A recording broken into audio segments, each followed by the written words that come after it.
So, My Hero Academia is back, and Horikoshi came back with a vengeance because when he came back with this banger of a chapter, and we will be going over what's going on in this chapter and why this chapter is so good. But first, right after this.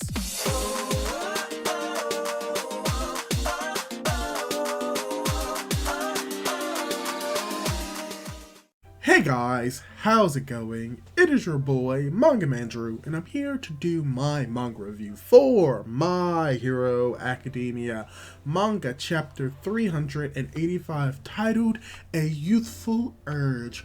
Oh, how it is to be so young. I wish I was young again, but no, I'm just an old man with his achy breaky bones. Speaking of achy breaky bones, All For One is in this chapter, and we get to see probably some of the most destruction that we've seen out of the character against the heroes, to a point of realizing, yeah, the heroes are pretty much screwed in this situation, and we'll get to see why. And just to sum up this chapter was primarily action-packed. The first part of this chapter really just covers All For One going up against the heroes of Mount Lady, Tokoyami, Gigantomachia, as well as Inasa, and towards the latter end of this chapter, we actually switch over to a different perspective in a different location via the intersections between UA and Shiketsu when it comes to the civilians that are inside of this UA building that is being transported to Shiketsu, as well as transitioning over to a familiar location where we get the once again reintroduction of a familiar character. So let's dive in a little bit more, and let's start off with probably the most important part to me, which is the ending of this chapter. And this is pretty much when it involves the characters such as the Todoroki family, Natsuo protecting his family after what they saw at the beginning of this chapter, which is the heroes objectively losing to All For One. And we will be getting to that shortly.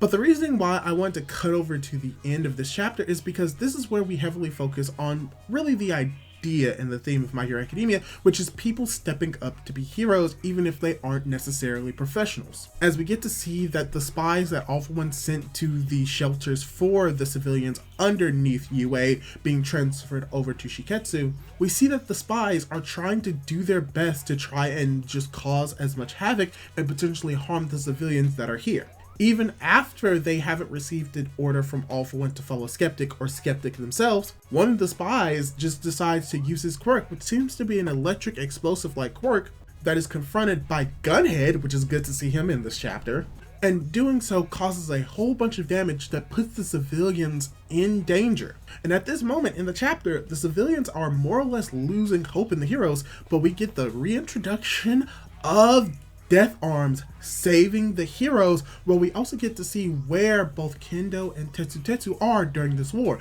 They are people protecting civilians with inside of this UA shelter. And this is something that me and probably a lot of people were really hoping for, which is why I'm talking about it first. And it ties into the idea of when it comes to being a hero, some people are just naturally born heroes with the instinct to jump in and save people. Even when it comes to the character of Gunhead, where at first we initially thought that he was one of those heroes that was true blue to the core and that would do anything to be a hero and isn't in it for the profit, but we saw that he gave up, and we got to see how much of a state that he was in because he's one of the characters that we've actually been following since he left. Going from Dark Decade, where we see that he leaves, going to the speech with Uraraka, where you could possibly see him within the crowd, even more so when we see him in the background when we see the students leaving UA, as well as we actually got to see that he was actually in the shelters watching the actions of the heroes on his screen as well, on his electronic device. So the fact that he moves,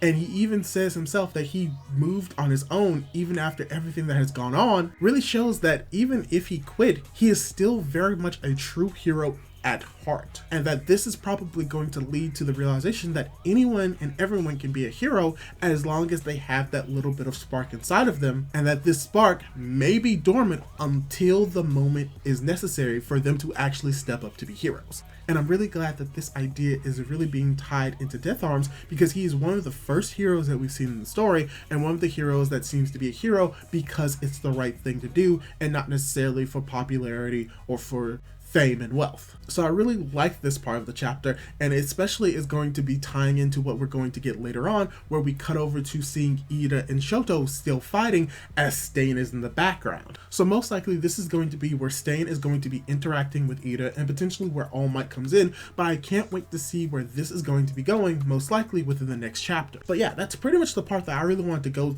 over and talk about, and is really important to the themes and ideas of My Hero Academia. So let's go back to the first part of this chapter, which was nothing but action, because we get to see All For One at his most devastating, but also at the most antithesis of what All For One is. Because we see the heroes of Mount Lady beginning to just hammer into All For One, and even a cool interaction that is very sweet between Tokoyami and Hawks, of Hawks supporting Tokoyami and his support allowing Tokoyami to use the Light of Balder, most likely a reference to Norse mythology, to just beat into All For One. But unfortunately, All For One stops holding back. He most likely rips into the guts of Mount Lady, almost slashes Gigantomachia in half with a laser-like whip, and literally blasts Dark Shadow Balder with a light cannon, as he apparently eliminates all the heroes in the area that are chasing him in this younger state. And there's a fair amount of implications that we really need to go over when it comes to this fight. For instance, why is All For One only now going full force and also aiming to kill Gigantomachia in this moment? Well, the implication is that A, this is out of All For One's character to actually go full throttle against people that he believes are lesser than him. You also have the idea in the chapter that the influence of his other self is allowing him to do this, as well as being in a younger body. And third, what he's doing right now is taking a toll on his body, which is very important because he realizes that the more damage his body takes, the more rewind affects his body. So let's go over each of these a little bit. The first one is that this is just not how All For One fights. He doesn't just go in full force because that's just not the character that he is. We've seen that he goes through steps and levels to actually use his power, and that this is just the final step that he needs to take when he realizes that everything else has not worked. But then you also have the influence of his other self, which is most likely the All For One that merged with Tomoe Shigaraki, and now this version of All For One has that rage or that want for destruction, which is why he completely obliterates the heroes as well as Gigantomachia in this moment, because of that influence from Tomura that he would not have had prior, which means that he wouldn't have had a personality that would be best suited to going all out with all of his quirks, which he says that he does in this chapter.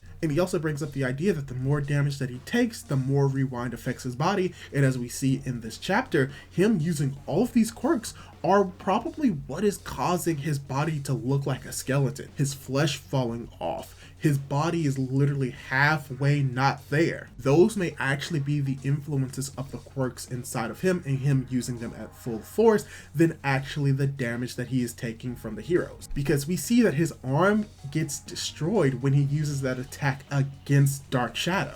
So maybe he couldn't use these attacks at risk of destroying his own body, and potentially even if he did have hyper regeneration, him going full force would have still most likely killed him. So it's interesting to see in this chapter how All For One, if he's able to go full force without the restrictions of his personality, the influence of Tomoe Shigaraki, as well as rewind healing his body, how much powerful and destruction that he can rain, and putting the heroes at a disadvantage to the point where they lose, and eventually causing the people to lose faith, as we saw towards the end of this chapter. But what is even more impactful is what he does with Hawks, as he is chastising Hawks as he threatens to take Tokoyami's quirk, but instead actually takes Hawk's quirk himself. Which shows that, yeah, this war is going to have consequences because one of the top heroes literally objectively lost their quirk. But to me, what I liked best about this chapter is seeing what is happening with Mineta, and that he is asking All For One not to take Tokoyami's quirk, but to take his instead. And how even though he is crying and weak in this moment, he is literally standing up to someone who calls themselves the Demon Lord, one of the literal strongest characters in their universe, and he's still willing to fight. And this eventually forces All For One to realize that he cannot stay here and try to steal more quirks, because he has to get to Tomoe Shigaraki as fast as possible to pretty much complete his body. So this is probably going to be a turning point in the story, and that the actions that the hero took in this chapter via Mineta, as well as the other heroes fighting against All For One, are most likely going to lead to All For One's defeat, or more specifically, preventing him from actually reaching Tomoshigaraki in time for him to enact his plan. So even though people may think that this fight was actually worthless, we get confirmation that the damage that they did to All For One is doing something and causing Rewind to rewind faster, but also prevented anyone else from having their quirks stolen, and also really showing that what is going to be the defeat of All For One is his underestimation of the heroes at every step of the way. But what does this mean for Hawks? Well, he's pretty much quirkless, and if the Toga clones get their hand on Hawks, yeah, potentially he's going to be killed, and he's not going to have a way to fight off these very much twice clones with just his sword. So overall, this was a very good chapter, and I really did enjoy it. The action seemed a little bit messy with how much destruction was on the page, and it was a little bit hard to follow, but it could just be because of the scans that I am reading from, so maybe it will be cleared up more in the official translation. But overall, I really enjoyed the message that this story is giving. We get a little bit of explanation for what's going on with All For One and why he didn't do the things that he did while doing the things that he did. Getting to see what potentially is going to be his downfall, which would be even more hilarious if it was a Great Boy's Great Ball that did something against All For One in this moment to prevent him from actually doing something with Tomura.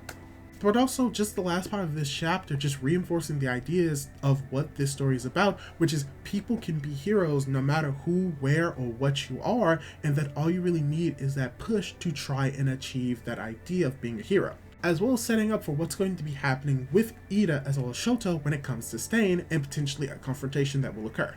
But yeah, that's all I really have to say about this chapter. I thought it was very fantastic, enjoyed it personally. So, what did you think of the chapter? Did you like it? Did you dislike it? Did you enjoy that All For One was able to go full force against the heroes? And what did you think of the return of Death Arms? Leave your thoughts down below. And don't forget to subscribe to my YouTube channel and hit that notification bell to be notified for whenever I upload more content like this. Do all that cool jazz, and hopefully I'll be able to catch you in my next video. Goodbye!